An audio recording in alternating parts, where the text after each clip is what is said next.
Let's rock. If you're new to the tribe, we got Rich behind the mix, Rowdies across the table. My name is Yanni Burmeister and we are Unity Gym, experts at turning driven people into athletes. This episode is brought to you by the Unify Movement System, the online program that balances strength, flexibility and fitness so you can unleash your inner athlete. Get daily coaching by us, plus both our epic gym and home UMS programs. As a valued listener, use the link in the description to get your first month free. Before we get started, I always like to give a big shout out to anyone watching on our YouTube channel. Remember to hit that like button. The more likes we get, the more people will see this great content, and always subscribe if you like what you see. I'm super excited to announce that today we have Phil White from ADPT Physio joining us, and the great Sebastian Oreb, aka Bass, from Australian Strength Coach and thestrengthsystem.com. Yeah, it's great to have you here, Bass. And if you didn't know, Bass started work in the fitness industry in 2004, first as a personal trainer and strength coach, and then moved into personal trainer education. 5 years ago, Bass stopped coaching one-on-one in the gym and moved to running face-to-face workshops, online education, and coaching strength training. Bass has coached professional athletes from a variety of sports, including rugby, UFC, boxing, CrossFit, powerlifting, strongman, and fitness modeling. His most recent project is a program design software for personal trainers. That sounds awesome. Thanks for joining us again, Bass, and thanks for joining us, Phil. Thank you for having me. It's been a long time since I saw you last, but it's always great to catch up. Always. Absolutely. It feels like it was just yesterday that we had you in here. Yeah. So 5 minutes ago.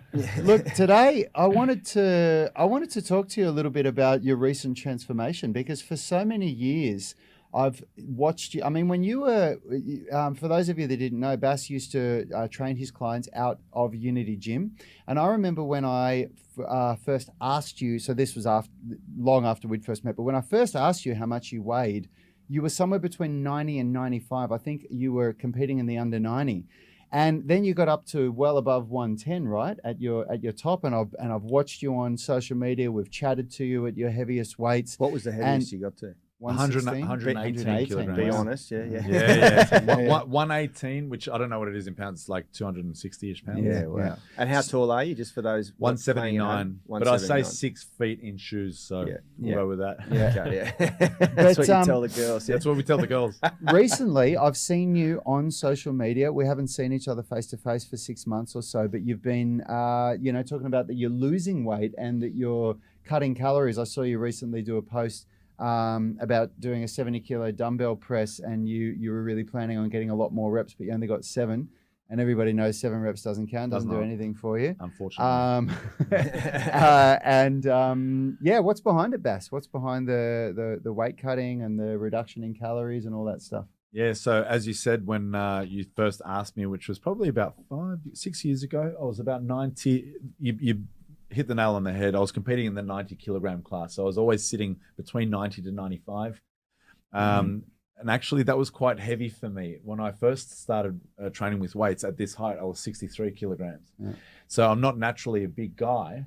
So to be this size takes a lot of work with eating and training. And I've kind of become a fanatic, just like everyone in this room, in this industry.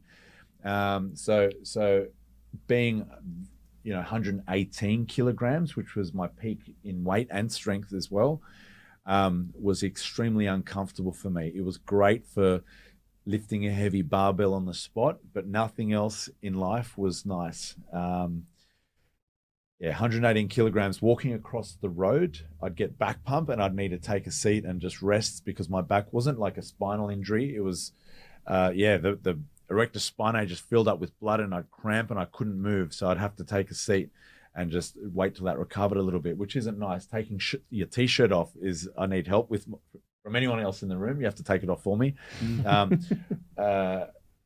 Sleeping, I needed a CPAP machine because I snore too much when I'm a heavy body weight, and it's just not healthy. Just overall, there's so many things I could list, but it's just not nice.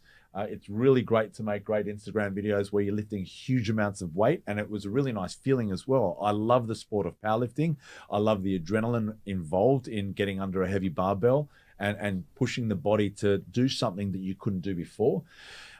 and most other people in the world actually can't do either. It's a really nice buzz to have that, but there's so much more to life than just standing on the spot and lifting a heavy weight. And can we talk about some numbers for Yeah, while you're at the that's top right. there? I'm like sitting here going, You what talked was about the weight loss. I'm like, What? Because last year you squat 400 and I squatted 400 kilograms. 400 That was my most for a 1 rep max. But I was training myself to squat more in competition. I never lift the weights in training. I always lift more in competition, and that's part of my deloading strategy and not beating myself up. And whenever I coach my super heavyweight athletes, it's always saving the heaviest till competition day. Yeah. So is there many people in Australia that can squat 400 kilos? There's a handful of people, not at my body weight. If I did that in competition, I would have been the lightest 400 kilogram squatter in Australia. Yeah, wow. Yeah. So it would have been a great achievement, and I would have loved to have done it had there been a competition available. But with COVID, what was it, to 2020, when I went, as soon as COVID started and all the lockdowns began, I was training up for a competition in Melbourne. I was Pro Raw at the Arnold's in Melbourne, and that got called off. And I thought, okay, I'll try and maintain my peak because I'm sure there'll be a competition a few months later. And of course, as we all know, there wasn't, because COVID went for a lot longer than a few months. Anyway, we thought we saw the finish line with COVID, and the competition was announced for the 2nd of October. So I gave myself 16 weeks. So that was this year, 2nd of October, we're 2021. Yep. So I gave myself 16 weeks to prepare for this competition. So, I moved from 210 kilograms and gradually put on a little bit more weight. So I got to 216 kilograms, getting close to October, and then the lockdowns got extended, and there was interstate guests that were also invited, that it wasn't feasible to hold the competition because these were the main competitors. Like, there's not a huge amount of competitors in Australia, full stop. So we needed to get as many as we could all around the country. And the best competitors weren't able to come because of the lockdown. So they went from October 2nd to December something. I forget the date, but that was going to be another 10 weeks, which would have meant for me a 26-week prep, which is half the year. And I've never really spent that long kind of eating food and being that heavy body weight and lifting super heavy weights for half a year. It's a lot on my body. It's a lot on my joints. And it's a huge commitment, not just on my body, but also my family as well, because to train like that is a very selfish thing. Yeah. My life revolved around it. And I've got 2 daughters, a wife, and business partners and staff. And I've got so much going on to tell everyone to hold up, because training is my highest priority right now, as well as eating and everything else that comes with it. For half the year was very hard, but I committed to it anyway. I thought it might be the last one. I wanted to do this by the age of 40, 40 years old now. And I thought that would be a great achievement to be able to achieve 1,000 kilogram powerlifting total at the age of 40, and then maybe kind of stop powerlifting after that. Anyway, the event coordinator put a notice out saying we're postponing again till April next year. And I just thought, you know what, I've had enough of walking around at this body weight, being uncomfortable, being selfish, being unhealthy, and everything else that comes along with it. So that's it. As soon as I could, I just lost the weight. So I actually lost, in the first month, I lost probably about 8 kilograms. Yeah, wow. And it's not because I've got some special weight loss program that there's we're about to launch. Yeah. There's none of that. But it was actually because my body doesn't like being that big, and it's just very easy for me to just simply not eat as much. Yeah. So it wasn't any, people asking me how I'm training to support this fat loss, and I'm training the same way, just not as heavy, because I'm not as strong, because I'm not as heavy. Yeah.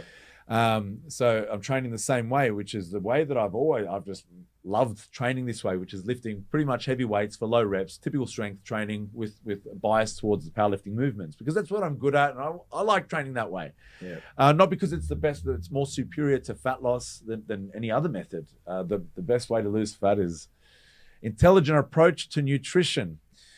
So that's pretty much all I did, is I lost a lot of weight, and now I'll tell you, I'm pretty comfortable. I can not only walk across the road, but can you take your own shirt off? I can, Yeah. I can, which is a big one. I can wipe my own butt as well. Things are looking up. It's a great thing. And sprinting. Yeah, I used to sprinting started, but that hurt me a lot at this old age. I'll tell you what. My knees hurt, my everything, my ankles hurt. How does I don't boxing know. feel? Boxing, To be honest with you, that's the sport that I am doing now. It comes with a few aches and pains that I wasn't used to. I used to do boxing over a decade ago, but I stopped that in favor of powerlifting. So I'm a lot slower than I used to be. How are your hands? No, they're fine. Really? Yeah, my wrist and I don't even wrap my hands anymore. That's the least of it because because I don't know, they're strong from lifting heavy weight, I guess. But my knees, my toes, weird things, things that I would never have thought was associated with boxing. But my back, and it's just. I'm just so out of condition. But I've gradually gone from 2 days a week to 3 days a week to now 4 days a week. I'd like to take that up to 6 days a week because that's just how I am with everything that I do. I don't half-ass anything. How's the saying go? I full-ass everything. So that's what I'm doing with boxing. I'm really prioritizing that now, and that's not what I owe to the fat loss. It's not the boxing. I lost all of the weight before the boxing just through eating less. And I don't want to, oversimplify it for the audience and say that's all you need to do to lose weight. For me, I am very regimented with my nutrition protocols. I eat a lot of good food. This time I just ate less of that good food. And now, to put it into perspective and give you numbers, it's probably about 3,000 to 3,500 calories per day, whereas I used to be eating 6,000 calories per day. So wow. 6,000 calories a day is a full-time job for me. A lot of food. And now all of a sudden I'm just not working as hard. Like it's easier for me to lose this weight. Have you got a goal weight in mind that you want to get down to? I'm at my goal weight, which was 100 kilograms. That's my own personal barrier that I didn't want to get below. But now that I'm boxing and I'm watching myself, and although I feel skinny compared to what I used to be, when I look at videos of myself boxing, it's kind of like I look a little bit too big and stocky for this sport. So I'm now even considering dropping another 5 kilograms. What do you weigh now? 100 on the dot. Right. So 16 kilograms in the last 3 months. And I feel great. And I used to snore when I was awake. I used to just sit there and it's like, what's happening to me? But I was good at lifting barbells and literally that is all. But now none of those little things, like people listening to this would go, what's this guy talking about? Life's not that hard. Well, this is the thing. I mean, there was a lot of talk about this in the media for the Olympics because they were delayed a year because of COVID, and you had all these athletes peak, and it's a big deal to peak your performance for a big meet like that, like the Olympics, and then they had to sort of maintain it, and it just threw everyone out, and everyone was bitching and complaining about it. But most of those people, other than that, maybe the fighters and the weightlifters, but very few of them had to maintain a ridiculous amount of unnatural weight, which throws a whole new element into it, which, as you say, is very unhealthy for one, but it's also just really uncomfortable. It's not just a matter of getting to the gym and keeping your performance at that peak level. You just got to you can't escape it. If you understand what a peak is, if we could maintain that peak for a long period of time, it's no longer called a peak. It's just what it is. Right. Okay. So that's how it goes. It's like they see people lifting on Instagram, or this is the beauty of social media. That people get surprised. Why aren't you lifting the weight that you used to be able to lift? It's like, that took a lot of preparation to be able to do that, and you just can't hold these levels of strength or performance for extended periods of time. The body just doesn't want to do that. So that's right, and that's actually a bigger example, and a much more difficult example is the Olympics, and something that I talk more about beyond the capability of the human body is what you have to commit to in the remainder of your life to, like, how selfish I am just for little old powerlifting. These Olympic level athletes, I guarantee you, the arguments at home with the loved ones and the support that they need from everyone around them. Not to mention, a lot of these Olympic sports aren't even paid that well. So they're technically done for the love of the sport. And we're expected to be, I shouldn't say we as if I'm an Olympic athlete, but high-level athletes are expected to commit that much to performing at a high level for that extended period of time. I don't want to say it's impossible because the Olympic athletes did it, but it's just not easy. I think for a lot of the people watching this would have gone through when they started a new sport, like particularly getting into strength training, you just get such quick improvements and you feel like you're kind of peaking every week because you're getting stronger and stronger and stronger early on. But it's a very different game getting 10% stronger at a beginner level when you're just getting all these great neural adaptations happen quickly versus getting 10% stronger for you would be like at your peak would have been more than a year. It takes more than a year. Exactly. And like if you think about Olympic weightlifting, it's Yeah. not a 10% gain. You think about the world record, and it probably jumps by a couple of kilograms. Yeah. In 4 years. So Yeah, so 10% per year is just not how it works. Early anymore. on, if you feel like you're peaking, you're like, oh, I can recover after that. That's no problem. It's like there's a very big difference between like when you're a beginner versus when you're at a peak performance and then trying to, peaking then. So totally newbie gains is what it's called, and it is a thing. That's why I keep trying new sports all the time. Every year and a half, I just start a new sport because I'm like, I don't want to do the hard work. You want to keep being a newbie and keep getting those newbie gains everywhere you go. It's great for the ego. Yeah, of course. That's right. Absolutely. Have you spoken to Thor about how he feels after his weight loss? Is he feeling good? He feels amazing. I don't speak to him that much because I'm not involved in his training, training because it's not about strength anymore. I do help him with any of the strength program that he needs, which is very minimal for what he's currently doing. He's spending majority of his time doing the important things, which is learning how to box. But when I did ask him about his body weight, I know he feels incredible. I speak about a back pump. He used to get pump in his calves, a pump in his quadriceps. He'd walk a small distance and need to sit down. He was very uncomfortable. Wow. So now I know he said he loved the difference. He's a man of few words, but I guarantee you that's too hard to come back from. For him to want to go back to strongman and get away from the way he's feeling at the moment would be a too big of a commitment. Yeah. I'm not speaking on his behalf and saying that he won't come back to strongman. I don't know what he'll want to do, but I just know from personal experience, from losing 16 kilograms, he's lost 50. Yeah. He would feel amazing. And it's very hard once you've been at that elite level. I don't speak from experience, but I can only imagine, even when I used to box, and when I stopped boxing for a little while, I didn't really want to just go back and do it as a sort of once or twice a week thing. You just know that the moment you get in the gym, you start to really get indoctrinated back into that lifestyle, and you're like, oh, I want to go at this again properly, And I think if you were at an elite level like that, yourself included, to go back to it, it'll be very hard not to benchmark yourself against what you were doing at that elite level and kind of go, okay, well, that's where my expectation is. Let's see if I can get there again. Which is so hard on the ego. Yeah. And it's like to come back to even weight training from where he is now, to come under, like I've given him programs where I've prescribed things like 200 kilogram squats. Like the guy's best squat is 460 kilograms. Yeah. So to come under 200 and for it to feel difficult, it's so demotivating. Yeah. To know it's like, wow, this used to be nothing for me. Bench pressing 140 kilograms for him now, it's like just what most people are doing. That's the gym bros. Yeah. Golden weight. That's 3 plates a side. Yeah. For him, his working weight normally is 5 plates a side. Yeah. To have to cut it back to that much is not a nice feeling. Yeah. So that's exactly right. And and that's the thing. Like you said, you don't want to.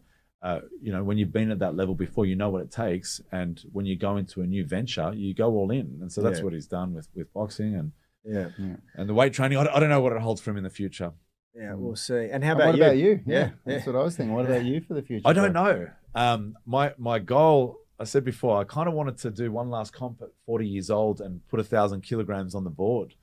For that 1,000, what would the breakdown be for each of the lifts?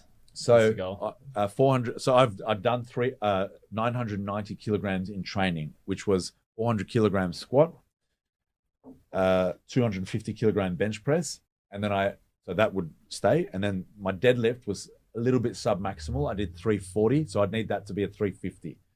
So I've done all of these numbers in the gym, it doesn't matter because you need to do it in competition to make it count. So I'm not counting that at all. But those were the numbers that I was confident that I was able to achieve. I was ready for it, and I was holding that peak for as long as possible. And then it just got to a point, like I said, it's now the next competition is April 2022. So that was another 5 months, which I could still compete then. But right now I can afford to, and it could actually be a great off season for me. Sorry, I just got a little bit far away from the mic then. It could actually be beneficial for my strength to back off and give my body a little bit of a rest, work on my cardiovascular fitness and other facets of my performance, and then come back and build a bigger base so that if I ever do come back to powerlifting, which may happen, who knows? I'm not going to commit to it anymore. I've done it too much. I've done too much to my family, my friends, and everyone around me. But if I did commit to it again, I think that I'll be coming back with a much broader base. So there's a saying, the pyramid will peak as high as the base is wide. So I'm doing a lot of base building at the moment. My strength, I still train weights 4 days a week. I'm boxing 4 days a week. So I'm training 8 sessions a week. Yeah, that was one of the training principles that, like, having worked with you for so long, was one of the biggest ones I took away, which was looking at, a lot of people kind of have a favorite lift or a favorite type of training, and they'll just hammer that and hammer that. Like for you, I remember working with people who just had a huge bench press, but they wanted to get it even bigger, but then they neglected doing shoulder work or neglect doing the horizontal pull aspects and getting that system working together. And I think like that concept you have is just such a key principle for people who are trying to figure out training, is like, okay, maybe taking a step away, looking at where you've been neglecting is actually going to then get you further for the goal that you originally had. Totally. There's so many levels to it. So it's structural balance is the way that I work. I learned that through Charles Poliquin was the first guy who introduced training for structural balance to me. And he did it in a very different way to the way that I do it currently. So for those who understand, you guys have done all of Poliquin's work. You can get that. So quick plug for him, even though he sadly passed away, but you can Google that at home, Charles Poliquin structural balance, and he's got a whole bunch of percentages. So if your bench press is 100 kilograms, all of the other lifts will be a percentage of that. And if they're not, and you work towards making them a percentage of that, then you'll be in balance, and that'll make you stronger overall. So I don't do percentages like that because I believe everyone's got different proportions and techniques and styles and strengths and weaknesses. So I just use ratios of training your upper body as much as you train your lower body, training the front of your body as much as you train the back of your body. So we have a balanced physique. And a lot of people come to me, for example, I'm in the position where the athletes that come to me can already bench press like 200 kilograms, which is a funny position to be in. So I kind of see lots of really strong people. And usually these people come to me and it's like, how do you get a 200 kilogram bencher stronger? 99 times out of 100, it's not by doing more bench press. They're already doing that. It's the things that they're neglecting. So for most people, it's like, yeah, bench more. If you want to bench a lot, you got to bench a lot. But these high level athletes, they're already doing that, and probably a little bit too much of it. And they need to factor in structural balance. And I've used those principles to work with athletes of all different sports. Instead of thinking you got to play the sport to understand the sport, step back from that and understand, my job isn't to get people good at boxing or good at basketball or great at throwing a kick or shooting a free throw. My job as a strength coach is to develop a strong athlete that moves well and is free from injury. Then it's the job of the skills coach to develop their skills. And that's what I committed to. And that's what I started to understand. You know, I don't imitate movements in the gym that they're going to be performing in the playing field.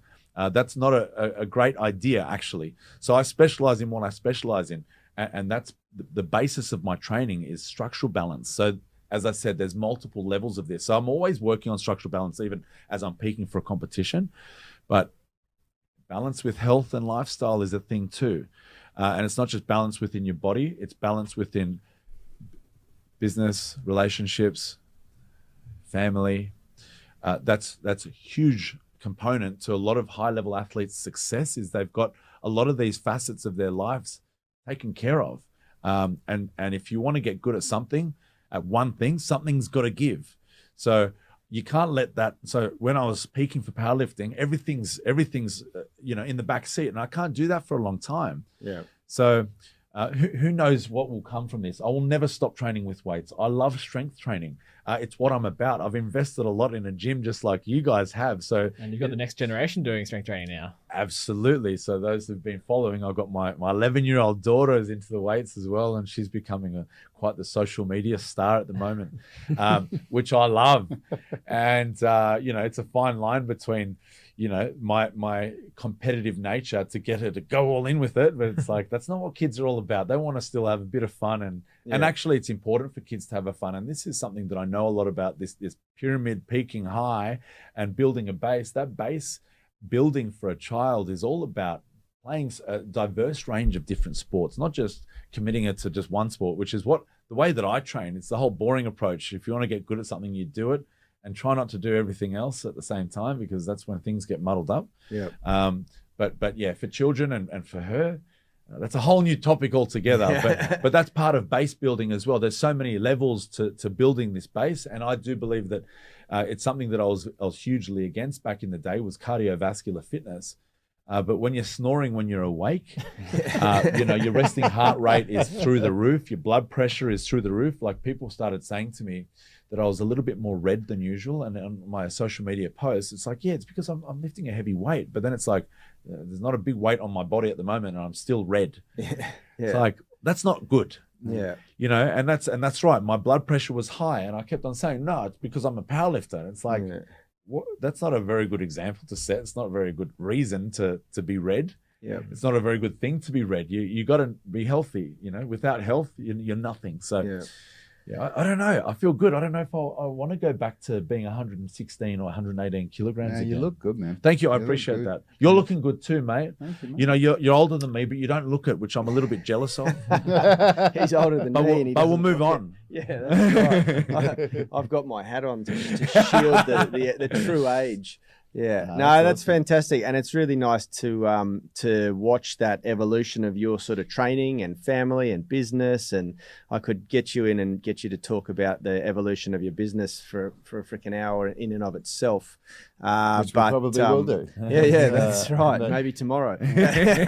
For those of you that have enjoyed that talk and want to learn more about what Bass does, he can be found on Instagram at Australian Strength Coach for more training related information. And you can enroll in any of Bass's amazing courses at strengthsystem.com. So go and check it out. And as always, Bass, it's been a pleasure having you on the show, and Phil as well. Where are they going to be able to find your new personal training software, and when's it going to launch? Yeah, I'll advertise the hell out of that. So it's probably going to be launching in the next 2 to 3 weeks, and I'll be posting it all over my Instagram. So that's the beauty of my Instagram. I kind of do everything there. So it'll be in it'll no doubt be in the link in my bio for that. But I'm very excited for that. Thanks for mentioning that. Awesome. And thanks, Phil, for joining us. Always pleasure. We'll see you on the next show, Bass. See you guys soon.